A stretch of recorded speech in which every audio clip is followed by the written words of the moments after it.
Bismillahirrahmanirrahim. Assalamualaikum warahmatullahi wabarakatuh. Perkenalkan, nama saya Muhammad Ganesawana dari kelas 4C Administrasi Bisnis, NIM 2019 B1C 056 dari Fakultas Visipol. Baik, di sini saya akan menjawab seperti judul di bawah ini. Saya akan menjawab ujian akhir semester mata kuliah Komunikasi Bisnis, dosen pengampu Pak Iwin Ardiawin. Yang dimana soal pertama itu, mengapa pentingnya komunikasi bisnis menurut pendapat masing-masing. Dan yang kedua, apa saja kendala yang dihadapi ketika berkomunikasi bisnis tidak berjalan dengan maksimal. Baik, saya akan mencoba menjawab dua pertanyaan tersebut. Baik, di sini saya akan menjawab pertanyaan nomor 1, pendapat kita tentang pentingnya komunikasi dalam bisnis. Menurut saya, komunikasi bisnis sangat penting karena merupakan elemen paling penting untuk membentuk kehidupan bersosial yang lebih baik. Dalam sebuah bisnis, komunikasi menjadi salah satu faktor penting dalam keberhasilan pencapaian usaha. Dengan komunikasi yang baik juga, pebisnis bisa menjual produk yang dimiliki dengan lebih baik dan juga bisa menghindari terjadinya kesalahpahaman antar kedua belah pihak. Dalam kegiatan bisnis seperti pemasaran, pastinya membutuhkan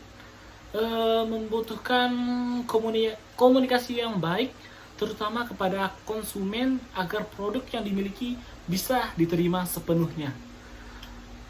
Komunikasi juga dapat diartikan sebagai suatu komunikasi yang dilakukan secara verbal dan non-verbal. Dalam komunikasi ini terdapat pendapat, ide, gagasan, maupun informasi yang disampaikan untuk kepentingan bisnis. Misalnya, pembuatan strategi bisnis. Pada praktiknya, komunikasi dapat dilakukan secara personal maupun impersonal. Dan juga tidak ada yang menyanggah pentingnya komunikasi bisnis untuk meraih kesuksesan dalam dunia bisnis. Terlebih di era ini ketika promosi sangat membutuhkan komunikasi yang baik. Dua produk yang sama bisa mendapatkan respon yang berbeda dari konsumen jika menerapkan metode yang berbeda pula. Bisnis dan komunikasi adalah dua hal yang saling berkaitan. Mengapa? Dengan berbisnis, maka kita selalu membutuhkan komunikasi yang baik dan benar agar bisnis berjalan sesuai tujuan yang kita inginkan. Penerapannya yang penting untuk dilakukan secara komprehensif agar tujuannya tercapai. Paling tidak ada 3 tujuan. Baik, saya akan menjawab pertanyaan yang kedua, yang dimana pertanyaan itu apa kendala yang dihadapi dalam berkomunikasi bisnis sehingga tidak maksimal. Baik, yang pertama, kendalanya itu yang pertama hambatan teknis. Hambatan teknis ini terjadi akibat adanya pengaruh kondisi lingkungan teknis yang berdampak pada ketidaklancaran pengiriman dan penerimaan pesan. Dalam hal ini, hambatan teknis mencakup berbagai aspek teknis dalam sebuah perusahaan atau lingkungan bisnis. Misalkan saja pada aspek teknologi seperti terbatasnya fasilitas komunikasi atau fasilitas komunikasi yang kurang memadai. Dalam hal ini, keterbatasan fasilitas komunikasi maupun fasilitas komunikasi yang kurang memadai dalam suatu sistem komunikasi pada para pelaku bisnis atau perusahaan akan sangat mempengaruhi iklim komunikasi di dalamnya, di mana juga dalam keadaan seperti ini, komunikasi tidak dapat berjalan sebagaimana yang diharapkan. Tak hanya misalkan saja penggunaan teknologi komunikasi yang baru atau belum dikuasai secara maksimal, hal ini juga mempengaruhi alur komunikasi dalam suatu perusahaan. Di samping itu juga sebaliknya, misalnya teknologi komunikasi yang tertinggal atau cenderung sudah tidak maksimal, penggunaannya juga akan sangat berpengaruh. Kendala yang kedua, hambatan semantik. Gangguan semantik merupakan hambatan yang terjadi dalam proses penyampaian pesan, baik berupa pengertian ataupun ide secara efektif. Semantik dapat diartikan sebagai studi atas pengertian yang disampaikan menggunakan bahasa.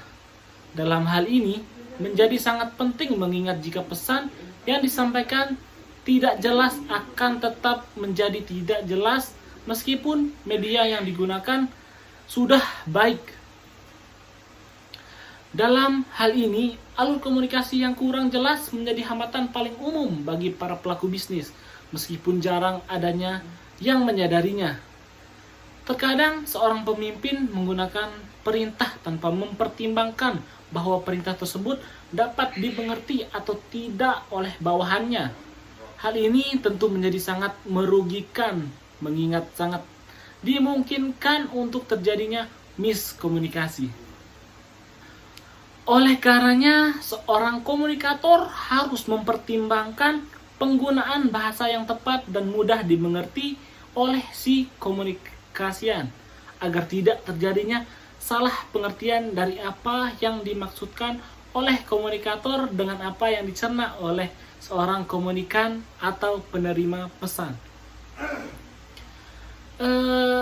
Hambatan yang ketiga itu hambatan manusiawi.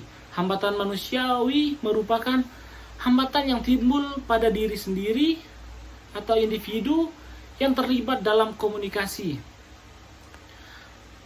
Menurut Cruden dan Sherman, hambatan ini mencakup dua hal, yakni yang pertama, hambatan yang berasal dari perbedaan individual manusia seperti perbedaan persepsi, umur, keadaan emosi, status, keterampilan, mendengarkan, pencarian informasi, penyaringan informasi.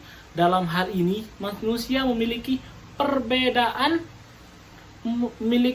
perbedaan secara individu, merupakan hal yang mutlak adanya, bahwa setiap manusia memiliki pola pikir, daya tangkap, persepsi yang tentunya berbeda-beda. Kedua hambatan yang ditimbulkan oleh iklim psikologis dalam organisasi atau lingkungan sosial dan budaya seperti suasana dan iklim kerja, serta tata nilai yang dianut. Dalam hal ini, suasana lingkungan kerja, kenyamanan, dan ketentraman dalam bekerja juga menjadi faktor penting untuk mempengaruhi keberhasilan komunikasi dalam suatu lingkungan perusahaan pesan. Hambatan yang ketiga itu hambatan manusiawi. Hambatan manusiawi merupakan hambatan yang timbul pada diri sendiri atau individu yang terlibat dalam komunikasi. Menurut Cruden dan Sherman, hambatan ini mencakup dua hal, yakni yang pertama, hambatan yang berasal dari perbedaan individual manusia seperti perbedaan persepsi, umur, keadaan emosi, status, keterampilan, mendengarkan, pencarian informasi, penyaringan informasi. Dalam hal ini, manusia memiliki perbedaan secara individu, merupakan hal yang mutlak adanya, bahwa setiap manusia memiliki pola pikir, daya tangkap, persepsi yang tentunya berbeda-beda. Kedua hambatan yang ditimbulkan oleh iklim psikologis dalam organisasi atau lingkungan sosial dan budaya seperti suasana dan iklim kerja, serta tata nilai yang dianut. Dalam hal ini, suasana lingkungan kerja, kenyamanan, Dan ketentraman dalam bekerja juga menjadi faktor penting untuk mempengaruhi keberhasilan komunikasi dalam suatu lingkungan perusahaan. Dan hambatan yang terakhir, mungkin itu saja jawaban yang dapat saya sampaikan. Saya ucapkan terima kasih kepada Pak Iwin selaku dosen pengampu mata kuliah komunikasi bisnis. Semoga kedepannya kita bisa bertemu lagi Pak ya. Oke baik, kurang dan lebihnya mohon dimaafkan. Wassalamualaikum warahmatullahi wabarakatuh.